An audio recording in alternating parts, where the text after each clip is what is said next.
সালাম TV, the solution for humanity। 5 নম্বর প্রশ্ন বলছেন, আসসালামু আলাইকুম। ওয়ালাইকুম আসসালাম ওয়া রাহমাতুল্লাহ। স্টুডিও বা ছবি তোলার ব্যবসা করা যাবে কি? ছবি তোলা দুই রকম, কিছু আছে প্রয়োজন, অতটা পর্যন্ত তোলা যাবে, আর যতটা পর্যন্ত শরীয়তে তোলা যায় ততটার ইনকাম করলে জায়েজ।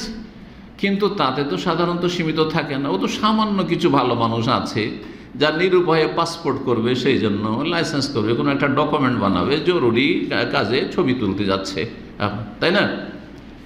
ছোট সাইজের যেগুলো, কিন্তু আসল তো সব শখের ছবি।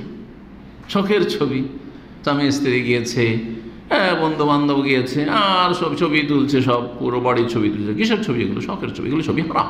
এসব ছবি, শখের ছবি তোলা জায়েজ নয়। সুতরাং এই স্টুডিও ব্যবসাতে হারামের পরিমাণটা বেশি, হারামের পরিমাণ বেশি। তো এমন ব্যবসা করা জায়েজ নয় যাতে হারামের পরিমাণই বেশি রয়েছে।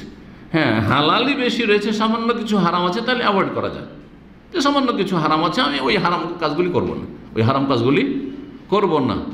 বা অথবা সরাসরি আমি সেই হারামের সাথে ইনভলভ নই, আমি হালাল কাজ করছি, হালাল কাজ করছি। ধরেন একজন লোক বলছে আমার রুমে এসি লাগিয়ে দিতে হবে, ঠিক আছে কিনা?